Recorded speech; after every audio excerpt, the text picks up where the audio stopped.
Kenapa ya saya sulit mengerti isi Alkitab? Tiap kali baca itu, saya seringkali tidak tahu apa maknanya. Bagaimana caranya agar saya mudah mengerti?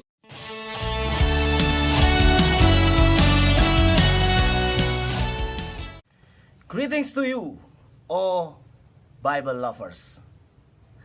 Hari ini kita akan bantu Nona Anggun untuk menyelesaikan problemnya.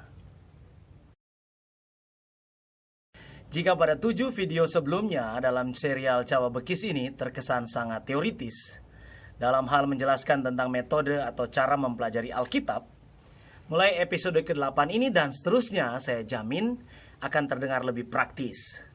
Sebab memang 7 video sebelumnya itu merupakan pengantar dari pelajaran tentang cara menemukan apa yang dimaksud oleh Alkitab. Oh ya, jika Anda benar-benar telah mengikuti serial ini sejak awal dan masih menyimak sampai pada video episode ke-8 ini, itu berarti Anda benar-benar ingin tahu cara mempelajari Alkitab. Anda benar-benar Bible lover, pencinta firman sejati. Apresiasi saya untuk Anda. Kembali pada pertanyaan atau masalah Nona Anggun tadi, yang mana tentu persoalan utamanya ialah apa saja langkah-langkah yang harus dilakukan agar kita dapat memahami teks Alkitab dan tidak membuang-buang waktu karena menerapkan langkah-langkah yang keliru dan tak berujung ataupun menemukan kesimpulan yang salah. Sebab Alkitab telah memperingatkan bahwa yang terutama harus kamu ketahui ialah bahwa nubuat-nubuat dalam kitab suci tidak boleh ditafsirkan menurut kehendak sendiri. Sebab tidak pernah nubuat dihasilkan oleh kehendak manusia, tetapi oleh dorongan Roh Kudus, orang-orang berbicara atas nama Allah. 2 Petrus 1 ayat 20-21. Itulah sebabnya langkah-langkah yang tepat ini mutlak bagi para pembelajar firman.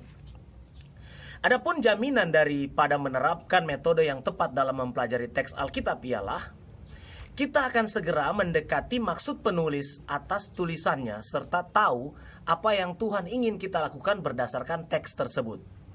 Paling tidak ada 3 langkah besar yang harus kita lakukan dalam mempelajari Alkitab.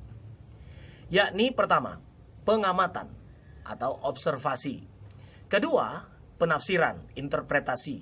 Dan ketiga, aplikasi atau penerapan.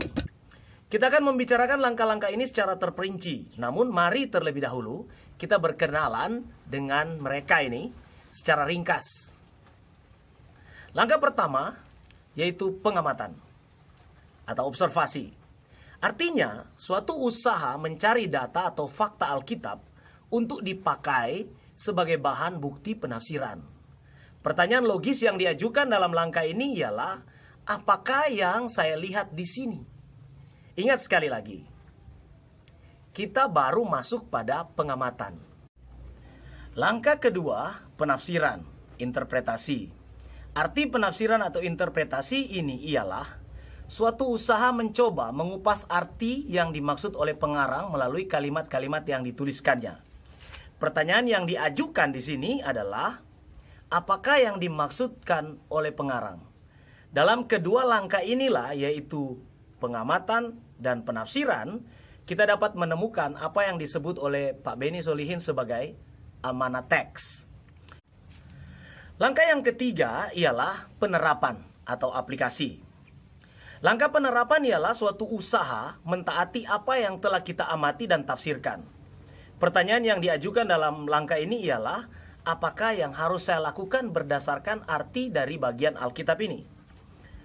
Hal ini berkaitan dengan penjelasan dalam video sebelumnya tentang hermeneutik sebagai tindakan rohani. Anda dapat melihatnya kembali jika lupa. Nah, 3 langkah ini harus dilakukan dalam urutan tertentu. Karena satu langkah merupakan dasar untuk langkah berikutnya, dan semua langkah harus dikerjakan dengan baik kalau kita ingin mencapai sasaran, yaitu pengertian yang benar akan isi Alkitab. Dengan begitu, kita tidak akan membuang-buang waktu lagi dalam usaha memahami Alkitab. Begitulah Cawa Bekis, cara waras belajar kitab suci. Kita tentu akan membahas ketiga langkah ini secara lebih terperinci dalam video-video selanjutnya. Silakan subscribe jika belum. Komentar Anda juga penting. Serta bagikanlah kepada teman-teman agar mereka juga menjadi pencinta firman seperti Anda. Itu semua akan membantu saya terus berbagi melalui channel ini. Saya Peterson Kudon. Sampai jumpa dalam video selanjutnya. Tuhan Yesus memberkati Anda. Sebab tidak pernah ada kaitan dengan penjelasan dalam video sebelumnya. Apa yang dimaksud? Simak terus.